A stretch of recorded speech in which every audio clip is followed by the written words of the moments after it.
bienvenue sur cette nouvelle vidéo et aujourd'hui on va voir la différence entre un van et un fourgon aménagé. C'est parti!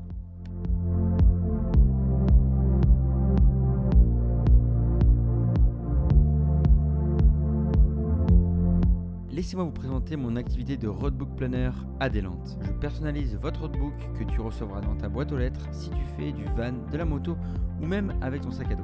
Tu as juste à réserver ton premier rendez-vous gratuit, je crée sur mesure ton itinéraire et tu le reçois chez toi et en digital. Adopter Adelante, c'est un gain de temps, un itinéraire 100% personnalisé et un voyage serein. Le premier point de différence entre un van et un fourgon, c'est la longueur et la hauteur. Donc là ici, je voulais prendre l'exemple de mon van, Michel le van.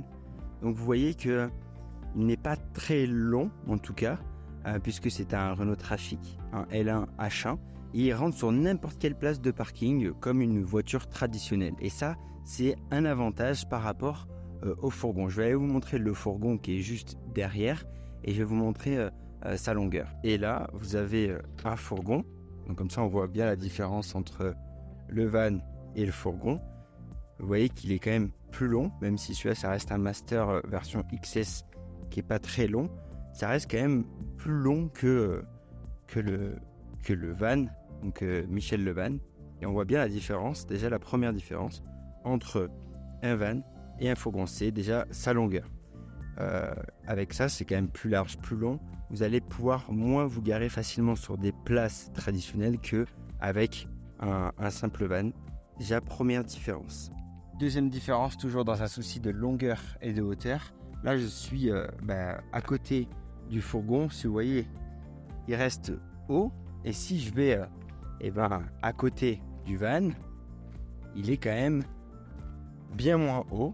Et donc, du coup, le fait de faire une différence entre les hauteurs, déjà sur l'autoroute, vous allez passer en catégorie 1 avec un van et en catégorie 2 avec un fourgon. Donc vous allez forcément payer plus cher au niveau de l'autoroute. Et puis sur certains parkings, ils aiment bien limiter la hauteur justement pour pas vous mettre dessus. Et avec un van, vous allez pouvoir aller sur les parkings qui sont en dessous de moins de 2 mètres qu'avec un fourgon, vous ne pourrez pas. Donc vous serez plus limité au niveau des emplacements avec un fourgon qu'avec un van.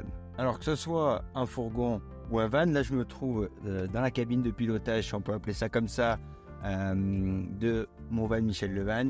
Et au niveau de la maniabilité, alors certains vous diront que les vans c'est plus maniable et les fourgons c'est moins maniable. Moi je suis pas forcément d'accord avec ça parce que qu'on soit dans un fourgon ou dans un van, en fonction de la marque et de votre modèle, c'est tout autant maniable. En tout cas ça c'est mon avis et on peut pas faire de différence à ce niveau-là. En revanche, là où on peut faire une différence, c'est que dans un van, vous voyez, je peux pas être debout, je suis quand même limité, alors que dans un fourgon, on peut être debout, je vais vous montrer ça. Alors que dans un fourgon, on peut être debout, se déplacer comme on veut, et il y a quand même un petit peu plus de confort, c'est vraiment en fonction de l'utilisation que vous voulez avoir. Un des gros avantages si vous faites le choix d'avoir un fourgon, c'est que vous allez pouvoir y vivre vraiment toute l'année, que ce soit l'hiver comme l'été, puisque vous avez la possibilité d'avoir un chauffage dans votre fourgon que vous n'aurez pas forcément la possibilité d'avoir un chauffage efficace dans votre van. Alors que dans un van, vous allez devoir vivre principalement dehors. Comme là, je suis à l'arrière du van. J'ai la douche, donc vous allez pouvoir prendre la douche dehors, faire la vaisselle dehors, vous préparer dehors avec également des glaces, etc. Et en fait, le fait de se préparer dehors, vous ne pourrez pas faire ça. Vous ne pouvez pas faire ça l'hiver, et donc c'est pour ça que c'est quand même un avantage d'avoir un fourgon si vous voulez l'utiliser toute l'année. Une grosse différence également entre le van et le fourgon, c'est que vous allez pouvoir avoir des toilettes que dans le van c'est plus difficile d'avoir des toilettes, donc vous allez devoir faire dehors ou peut-être dedans, mais c'est quand même pas pareil entre guillemets, si vous voyez ce que je veux dire.